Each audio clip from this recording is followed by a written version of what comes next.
El complejo de Antígona representa un conflicto psicológico y moral profundamente arraigado en la condición humana, la lucha interna entre dos fuentes de obligación aparentemente irreconciliables. Por un lado, la ley personal, moral o religiosa, que emana de la conciencia individual, los valores éticos y los lazos de sangre.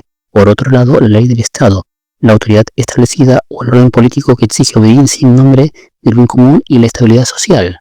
Quienes encarnan este complejo se encuentran atrapados en una encrucijada donde desobedecer a la autoridad significa traicionar sus propios y principales principios más sagrados, mientras que obedecer implica una rendición del alma que no están dispuestos a aceptar. El término se inspiró en la tragedia griega Antígona de Sófocles. Tras una guerra civil en Tebas, el nuevo rey Creonte decreta que el cuerpo de Polinices, uno de los hermanos de Antígona que luchó contra la ciudad, debe quedar sin sepultura y expuesto a los buitres como traidor, bajo pena de muerte para quien lo entierre. Antígona, movida por un deber moral y religioso superior, desobedece abiertamente la ley del Estado. Para ella, las leyes, no escritas e inmutables, los dioses, que ordenan honrar a los familiares muertos, están por encima de cualquier decreto humano. Su famosa declaración, no nací para compartir el odio, sino el amor, encapsula la esencia de este conflicto, la elección de la lealtad al vínculo humano por encima de la sumisión a un poder que considera injusto.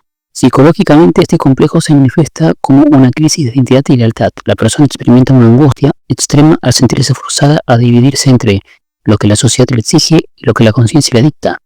No es un simple acto de rebeldía, sino una colisión frontal entre dos sistemas de valores que en ese momento resultan incompatibles.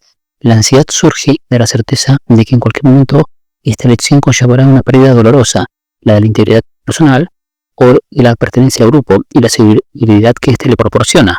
Esta dinámica es particularmente intensa en personalidades con un superyo muy desarrollado, una instancia psíquica que actúa como conciencia moral, para quienes la transgresión de sus principios internos es equivalente a una muerte simbólica. En la vida contemporánea, el complejo de Antígona resurge en múltiples escenarios. Lo vemos en la figura del objetor de conciencia que se niega a ir a una guerra que considera injusta, enfrentándose a la corte marcial. Lo encarna el denunciante o whistleblower como Edward Snowden, que revela secretos de Estado por considerar que el público tiene derecho a saber la verdad, aun a riesgo de ser perseguido por traición. Lo protagonizan los activistas civiles que practican la desobediencia civil pacífica asumiendo las consecuencias legales para protestas contra leyes opresivas. Incluso en el ámbito familiar o laboral, se manifiesta cuando alguien debe elegir entre guardar un secreto institucional o familiar o revelar una verdad éticamente necesaria. El legado de Antígona nos confronta con preguntas existenciales que carecen de respuestas fáciles. ¿Dónde reside la verdadera legitimidad?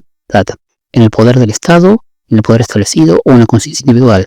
¿Es la desobediencia un crimen o un acto supremo de responsabilidad moral? La tragedia nos muestra que a menudo no existe una salida victoriosa. Antígona elige su ley y es condenada a muerte, mientras que Creonte, al aplicar rigurosamente la suya, pierde a su hijo y a su esposa, quedando destrozado por la soledad y el remordimiento. La verdadera enseñanza del complejo no es cuál ley superior, sino el reconocimiento de que este conflicto es un precio inevitable de nuestra humanidad, de nuestra capacidad para albergar lealtades múltiples y de poseer una brújula moral interna. Superar el complejo no significa resolver el dilema, sino tener el valor de evitar la tensión y asumir con plena conciencia las consecuencias de la elección que en última instancia nos define.